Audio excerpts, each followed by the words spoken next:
Well, you have just been listening to US President Joe Biden outlining the next steps to tackle COVID-19 in the winter months. Hello, I'm Lynda Kinkade. Well, Mr. Biden spoke about improving testing for travellers, and he made yet another plea to get people vaccinated.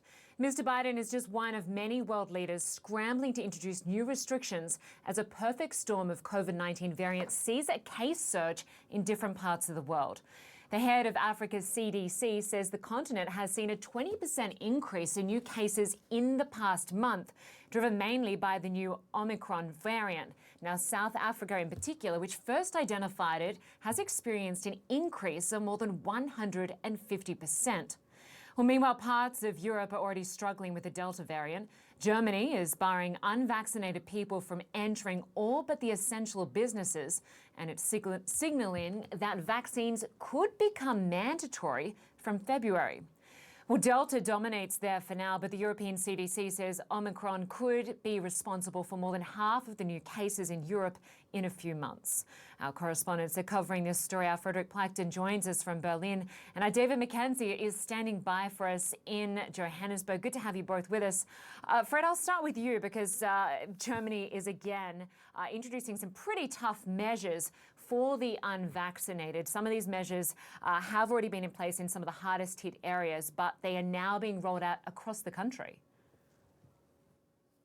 Yeah, they certainly have been. And for Germany, it really is a twofold thing, Lynda. On the one hand, of course, as you've mentioned, the Delta variant is very much still spreading here in Germany. And actually today, the German CDC said that there were 73,000 new cases in a span of 24 hours. You can see that Germany is still very much in the midst of a massive COVID wave. And at the same time, of course, you do have Omicron looming here in Germany and taking hold here in Germany. And that is, of course, something that's going on around the world, where you have scientists scrambling to try and find out more about Omicron, how potentially dangerous and contagious it could be, but at the same time, Omicron in many places taking hold. Let's have a look.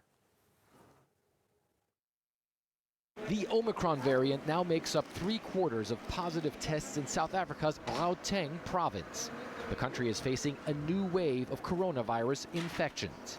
And a top South African researcher said Thursday that it may be fueled in part by a unique characteristic about Omicron. We monitor these reinfections for the Beta and for the Delta wave, and we didn't see an increase in reinfections over and above what we expect when the force of infection changes, when the wave stops.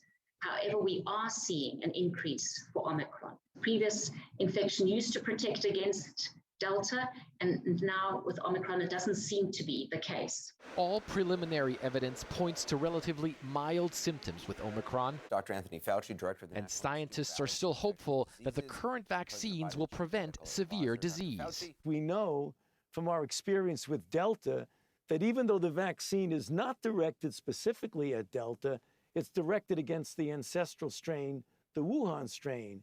Yet when you get your levels of antibody high enough, you protect against Delta. That's where we're hoping we'll see with the Omicron variant. With or without Omicron, the pandemic rages on. Here in Germany, hospitalizations are rising, and the government is banning unvaccinated people from accessing all but most essential businesses. Both Angela Merkel and her designated successor, Olaf Scholz, who is set to take over next week, say they back the idea of mandatory vaccinations. We will reserve access to cultural and recreational facilities and events throughout Germany, regardless of the incidence, only to those who have been vaccinated and cured. South Korea has found just a handful of Omicron cases among travelers from Africa, but is reporting a record number of new coronavirus infections for the second straight day. Omicron has proven once again that no one is safe until we're all safe, and the WHO is urging African governments to step up their vaccination efforts. Africa has made little inroads in the path to providing vaccine protection. So far, only 102 million Africans in Africa, or 7.5% of the continent population, is fully vaccinated. More than 80% of the population has not received even a single dose. Vaccination centers like this one in Nigeria as critical as ever in the global efforts to end the coronavirus pandemic.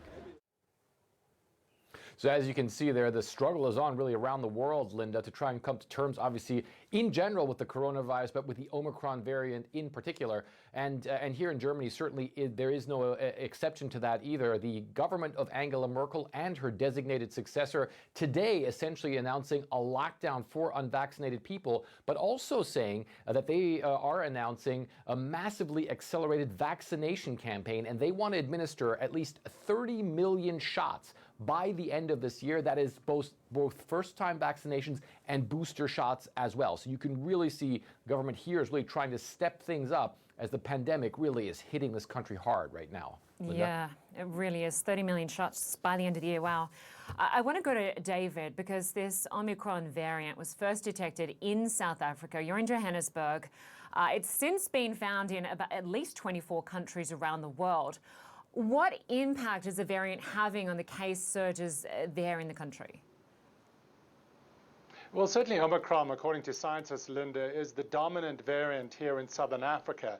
And in South Africa, we are seeing a very strong surge of cases, exponential growth of positive cases. Now, it is worth remembering that South Africa was due to have a fourth wave at around this time.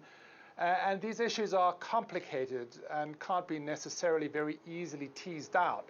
But what we do know is that there is some concern from scientists that the Omicron variant can reinfect people who were already positive at an earlier stage with the previous variant, meaning you got COVID, you get it again. Now, they do estimate that those reinfections will be less severe, and there is indication that the vaccination is key, that people who are in the hospitals now, still not huge numbers in South Africa, are mostly unvaccinated, which is a good sign that the vaccines work against severe disease, even with this more troubling variant. Lynda?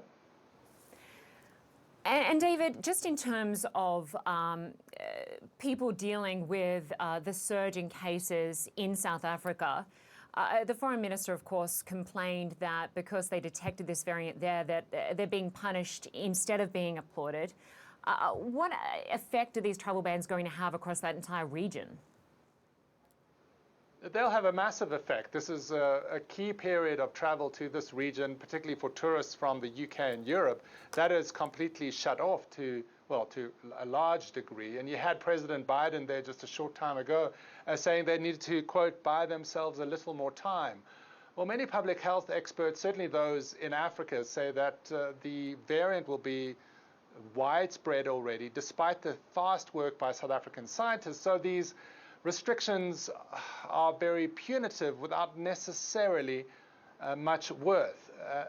The criticism, at least, is that there's a nuanced approach that is needed, but generally individual countries are treating this with a sledgehammer.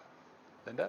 Yeah, I bet they are. All right, David McKenzie, good to have you with us. Frederick Pleitgen, thanks very much for being with us.